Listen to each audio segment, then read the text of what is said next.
Hey y'all, my name is Natalie. This is going to be my vlog called Knits with Horses. And I'm trying one last time to actually get an introduction video that I can use. I've tried a number of times and actually just gave up. I was like, I'm not going to do it. I'm just not going to. It's just not meant to be. And was just going to not do it for the time being. But then I was watching one of... sorry about the creaky noises. I'm in my old truck because this is the only place I can really get privacy and decent lighting. So, I was watching Knitting Jilly, I think, on a video, the Knitting Broomstick, Vegan Jilly, get it right, who I love. I love her podcast. And she said something about for every video that you see that I put up, there's like 3 or 4 others that didn't make it. I hope it was her that actually said that. I've watched a lot of podcasts lately. So it's possible I got that wrong. But I think it was her. I thought, well, I'll try it one more time. It's not like I'm trying to actually make a I don't know, organized, aesthetically pleasing, beautiful, well-produced and all that podcast. That's why this episode is going to be titled Don't Call It a Podcast, because I'm not at that level, but I'm a fangirl. I love the podcasts. My friend Paula introduced me to the world of knitting podcasts a few weeks ago, and I've just been watching them, like binge watching podcasts all the time, and it's good because it gets me knitting more too, because I mean, who can watch a knitting podcast and not be knitting, you know? And I really need to be knitting a lot right now because I have orders. I have consignment orders that that I'm supposed to get things knit up, and that's my least favorite knitting in the whole world, which is why I don't have an Etsy shop. Also, I'm not in a position right now to be able to dye or spin or any of those wonderful things that I would love to be able to do someday.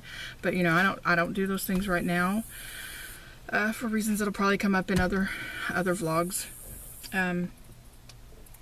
But I have been knitting since 1970. Does not mean I'm an expert, because I kind of get, you know, stuck in my own ruts, but I pretty much, I don't think there's a pattern I wouldn't be able to do if I wanted to do it, but my problem is I just don't really like following patterns very much. So even I consider patterns to be a great inspiration. And I just sort of go from there. But sometimes I follow a pattern. It's not all the time, but I do change them up a lot. I think you should be able to. That should be a goal, to be able to change what you need to in a pattern. And I don't think a designer would be, you know, they would want you to adjust whatever things you need to make that pattern perfect for you, as long as you're still giving them credit. But once in a while, I actually just take off on my own and just design something as I go, especially hats, blankets, and lately, out of necessity, fingerless mitts and boot toppers.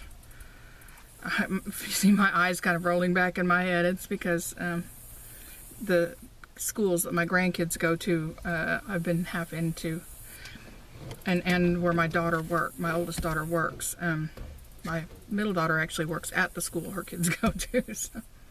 But anyway, and it starts getting close to the holidays, and they start wanting me to make mitts, and this year a lot of people are wanting boot toppers too. And so, just to avoid the whole what is okay for me to knit up and sell and what isn't, I just make it up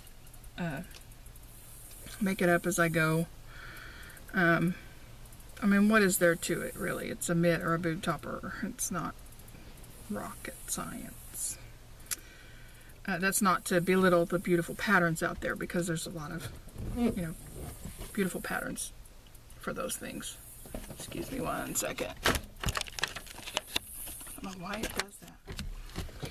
I might have a little battery. That would be awesome if I finally get a video going and the battery goes dead. If it does, My apologies.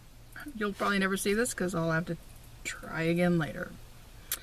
So, right now I am on a big time yarn diet because I was living full-time in an RV, and then my middle daughter needed me to move in with her for a while because she was going to go back to school. She was suddenly single mom and needed to go back to school and needed me to help out with some things, and we've been here for a year, and but we're going to be going back into the RV again in a few weeks. I love being a full-time RVer. It forces you to simplify and to be kind of organized, which don't come naturally to me, so it forces it, and it makes it, you know, I have to make it work.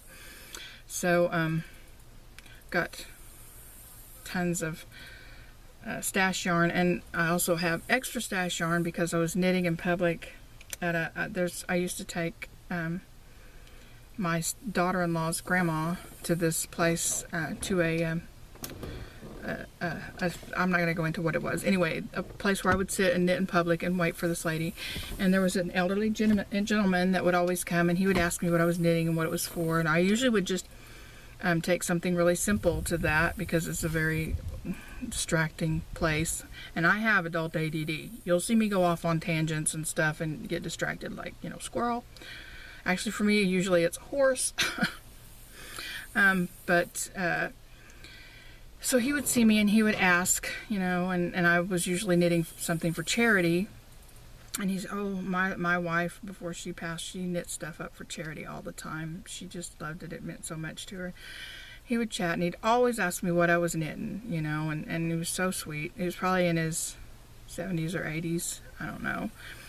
But he showed up one day with 2 huge plastic bags of yarn and said, this is the yarn that my late wife left, and I just really feel like she would have loved it if I gave it to you to knit up for charity. And it's all basically, you know, just acrylic yarns like you would get at Walmart. And I'm not a yarn snub. I love gorgeous, beautiful, hand-dyed, hand-woven, hand-spun, beautiful blends just as much as the next knitter. But I also, you know, I use a lot of Lion Brand and a lot of Bernat and Pattons and things like that too. I'm just not, I can't afford to only knit the really beautiful yarns that we all love. But this is all like, well, there's a lot of, which company is it that makes the Pound of Love? Because there were a lot of the Pound of Loves. It's kind of a, I would say a sport weight acrylic, I guess. And a lot of the charities that I knit for require acrylic, so that's great, you know. But it's just now it kind of doubled my acrylic stash. And I was trying to get rid of the acrylic stash, but I am darned if I will not knit that stuff up for charity for that lady's memory. So I really can't be going and just buying new yarns every week when we're getting ready to go back into the RV, and I haven't gotten, you know, I don't want to have to put all this yarn back into storage, because then it really doesn't get knit up, because then I do feel like I can go to the yarn. It's a mental game. Y'all know this. Y'all know this. But anyway, you'll hear me go off on other subjects too. I'm a mom and a grandma. I have how many grandkids do I have? Oh my gosh. Okay, I have 5 grown kids. I homeschooled for over 20 years, but my youngest is now graduated. She does still live at home with me. My husband's a truck driver, so he's gone all over the country all the time. My son is also a truck driver, and his dear wife is the bestest, nicest, sweetest person in the world, who's going to help me knit some of this acrylic. She doesn't know it, but she's going to. Because I taught her how to knit while they were dating, and she just picked it up so fast. But she's awesome. Sweetest person. I mean, I feel like my son just gave me a gift when he married her. We all do. Everyone in the family is crazy about her. And they've been married for 8 years, I think. But anyway, and I have 6 grandsons and 1 granddaughter. and they're all amazing and wonderful and awesome, so I'm going to brag on them sometimes. And I'm insane about horses and spend a lot of time with horses, so you will be seeing and hearing about horses. I thought about trying to learn how to use Periscope and doing some Periscopes out with the horses, because that's my zen, is out with the horses. Knitting kept me sane through all the years when I was really, really sick and crippled and couldn't leave my house. But then I discovered how to get my health back, which is one reason I love vegan Jilly, because she's vegan! Yay, vegans! Because I'm also, and it got me out of a wheelchair, got me off of about a dozen kinds of medication, made diseases and conditions that the doctors said were irreversible suddenly just, well, let's say I'm non-symptomatic. That's what they say, because they can't say it, legally cannot say that it's cured. That's a whole nother subject, and I actually have another channel about my health journey. If anybody's interested, you can probably find that. But it's important, really, really important for me to stay on the path that I'm on as far as my health and losing weight. I've already lost 90 pounds, and I need to lose about 90 more. So, I'll probably mention that sometimes, maybe kind of, I don't know if I'll do that on here or I continue to keep that a separate channel. I'm not sure. I really want to try and keep up with 2 channels. We'll see how it goes, but it'll get mentioned anyway. And football, I am a rabid Denver Broncos fan, and I have been since about 1972. So, in fact, one of the needle adjacent projects I have that I'm getting ready to start, I heard about these Cracker Jack projects where you pick 4 colors. Your team colors are obviously going to be in there, and then 2 neutrals, and you knit, like Broncos are orange and blue. So you would knit for a home game they win, you'd knit blue. For a home game they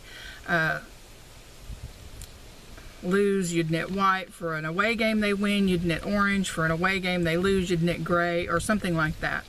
And it's a scarf, but that was for baseball. And football doesn't have nearly as many games. So I think I'm gonna, there's a what was it? Oh no, now I can't remember. I think it's a cowl I had found that I was going to make my Cracker Jack. And I'll knit on that, and so many rows of each color. I'll do the math and figure it all out later.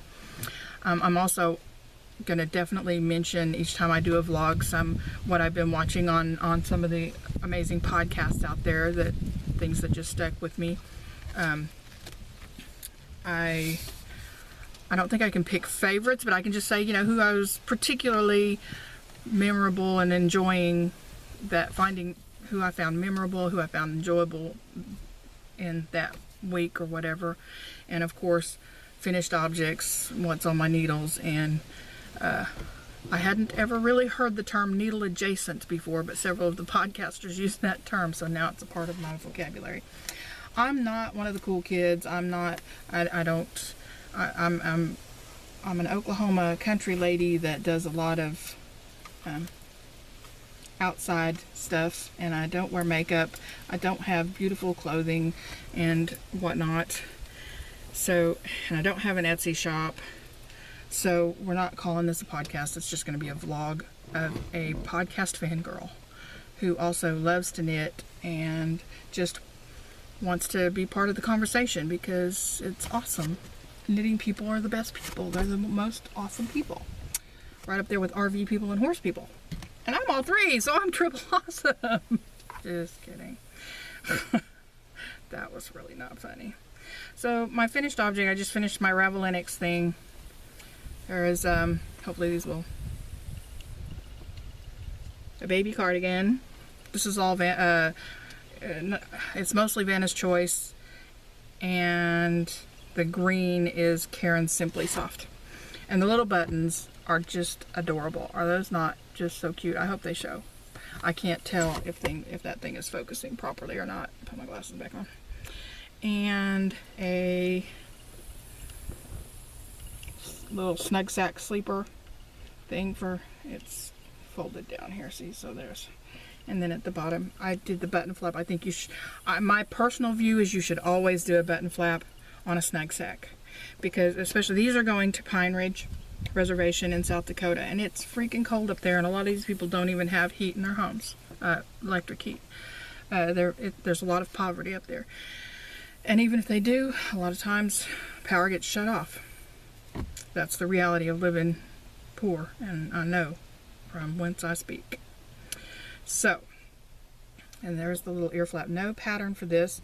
This one is, I think the pattern is actually called Snug Sack. And this cardigan is called Short Notice. And I do not remember the designer. If I can figure out how to make my software actually write on the video, I'll put it right there. If not, I'll put it in the notes. This had no pattern. It's just a little ear flap. This is seed stitch around here. And just a hat. So I finished those for Ravelry.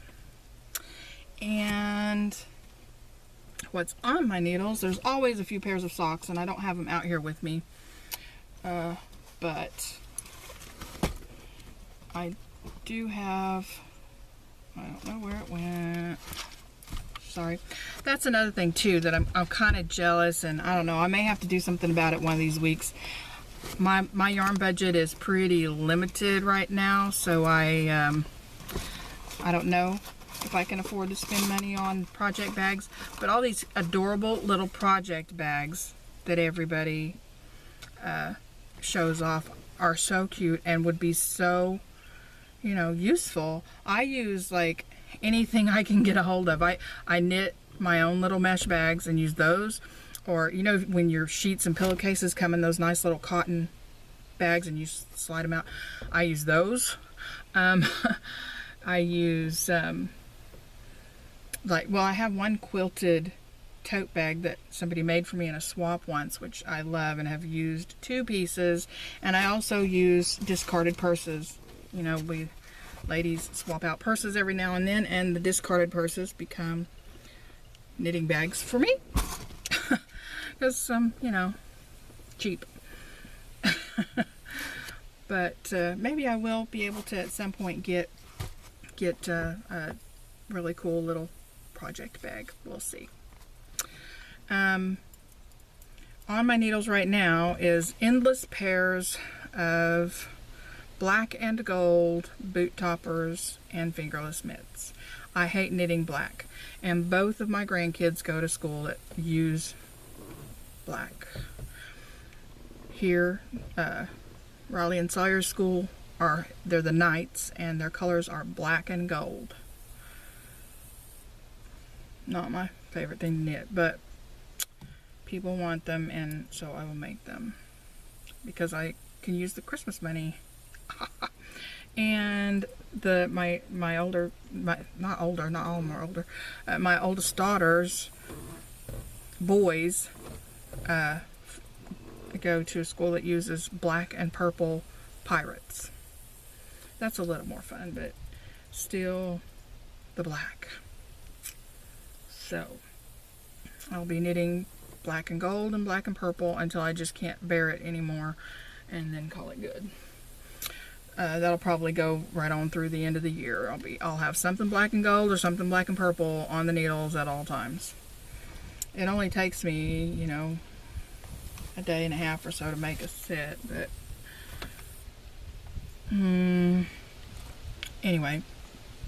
And I hardly ever in my life have ever knit a garment, actually, for me, because well, I used to weigh 340 pounds. It took one heck of a lot of yarn and a lot of time to knit a sweater for somebody that big, and it still takes quite a lot. So, but I am attempting a sweater for me. It's top down so that I can make sure it fits. It's drops. It's a drops pattern from Garn Studio, and I love Garn Studio drops. I don't know what is up with that. I think that the yarn is all called drops, but anyway, you know what I'm talking about.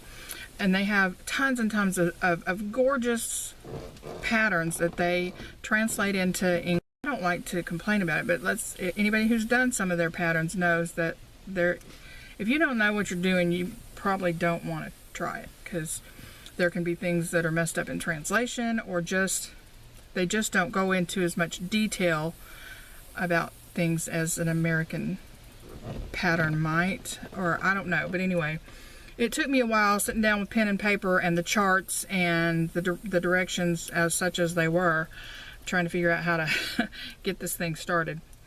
But I mean, it all made sense once I got it all on and got the stitch markers in place and started. But that's all I've got done on it so far. I kind of reward myself if I finish a boot topper. I can do a few rows on my sweater, and I will put the pattern number, because I don't have it handy out here, of which pattern this is. It's top down, just a long sleeve pullover. I'm thinking in terms of like during the winter when I go out to see the horses, having something warm and snuggly, but not confining and binding and all that. So, and I like blue. This is like, I call this Broncos blue, because this is, I can wear this with orange accessories and be all broncoed out. Orange is like actually one of my favorite colors, and it kind of became my favorite color over time. I used to love purple and blue like most girls, but I went to OSU, Oklahoma State University, and so I'm a huge OSU Cowboys fan too, and I was there when Jimmy Johnson was the coach, so I'm kind of a Jimmy Johnson fan, and I rooted for him and the Cowboys to do well when he was the Cowboys coach, but not against my Broncos. And then when I was a girl, my mom was a huge Washington Redskins fan, and my dad was a dyed-in-the-wool Dallas Cowboys fan. And so it was, they were teaching me all about football, and, so we'd sit around as a family and watch football games, and they'd be like, so are you going to root for Dallas, or are you going to root for the Redskins? So my little girl heart said, I'm going to root for the ponies. And it was either the Colts or the Broncos. Indianapolis means nothing to me. I don't know anything. I don't mean that in a bad way. I just mean I don't even have a concept of what that area of the country is like. But I love Colorado. I love the mountains. I always have. And I don't know, that Broncos horse symbol and all. So I picked it for such little girl reasons. And then John Elway came along and gave me a hero to root for and pin up on my wall. Huge John Elway fan. And I've just been a Denver Broncos fan ever since. And so orange just has sort of become my color over the years. And even the ranch, it's funny because even the ranch where we board our horse, one of the owners, Bo, he went to OSU too. And so he's a big orange fan. You wear red and white, that's OU's colors for those who don't know, on his ranch at your peril. But anyway, they like the ranch t-shirts and hats, which you'll see me wearing a lot, are a lot of times are orange and black too, like OSU, and there's OSU stuff all over that ranch. So, and it's the OSU Cowboys, and our horse is named Cowboy. You'll see me on some things as Cowboy Up, and that's because of our horse Cowboy. Yeah, horses were always my happy place and my zen, and I grew up with horses, training horses, well, I should say being the apprentice and helper to a man who trained horses when I was really young, and then training my own horses and stuff, and then I got sick and crippled and couldn't do it anymore, and spent 20 years without the love of my life. Sorry, Robbie. The horses were there first. But no, just kidding. But really, the thing that I thought made the earth worth living on was horses, and I couldn't have them in my life. And so every single day that I wake up and am able to get up and walk outside and live normally and do the things that I love brings incredible gratitude to my heart. So I can't think of anything else that I really need on this, and I'm thinking I might actually have gotten one in the can that I can use, so I might want to stop while I'm ahead. So I didn't really talk about a favorite podcaster this, well, like Vegan Jilly, the Knitting Broomstick, Vegan Jilly. If you haven't checked her out, then check her out, because she's funny. And I really like that she does use beautiful hand-dyed, hand-spun yarns and stuff, but she also does charity projects and things for her kids, even on, you know, with Vanna's Choice or whatever. She said the other day that she had a bunch of Karen Simply Soft in her stash, so, you know. And she also captured me because she's also a huge geeky fan of all the things that I'm a huge geeky fan of. It was like, oh my gosh, are you one of my daughters that I just forgot about? Because she's about the age of one of my daughters. I have one boy and 4 daughters, and the 3 oldest ones are married. And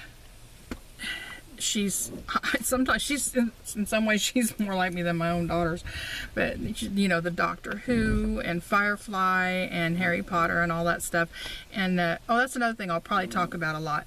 I read a lot, but when I'm doing a lot of knitting, I actually use Audible a lot, and I've been with Audible for a long time, because it literally, for a while there, when I was so sick, there were a lot of times, there'd be weeks at a time when I couldn't hold up a book. My muscles would just fail me, and I just wouldn't even be able to hold up a book, and it made reading difficult. And I started with Audible years ago, and I have a huge library in Audible, and so I'll listen to a book. So I might mention sometimes what I'm listening to, and I listen to a huge variety of books. There's not one classification. There's a lot of classics. There's a little bit of the new and trendy stuff. I haven't listened to Gone Girl yet, although a lot of people, or The Girl on the Train, you know, the ones that are really popular right now. But I did just recently, for about the 4th time, listen to The 100-Year-Old Man Who Climbed Out the Window and Disappeared, and that is probably my favorite fiction, current modern fiction book of recent times. I love that book. And if you haven't heard, don't go, there's a movie out, don't go by that. Just read this book. It's awesome, especially if you're interested in history at all. I'll give that out too, because and it's fanciful and funny and crazy. It's just awesome. This man, if this book is to be believed, this Jonas Jonasson actually was a part of and experienced just about every major historical event throughout the last 100 years, and had a huge impact on them in his own very unassuming, humble way. But it's just, you just have to read this book. It's so good, so good. So that'll be my book recommendation for episode 1, The 100-Year-Old Man Who Climbed Out the Window and Disappeared. Love it. And I guess that's it for today. So, from Knits with Horses here in Oklahoma, where it's actually not too bad for August. I'm not sweating too bad sitting out here. Have a good one. I love this place. This place is absolutely my happy place. There's over 200 acres here, and it is the bomb to go on a trail ride here. And they do trail rides, by the way, if you're in the northeastern Oklahoma area.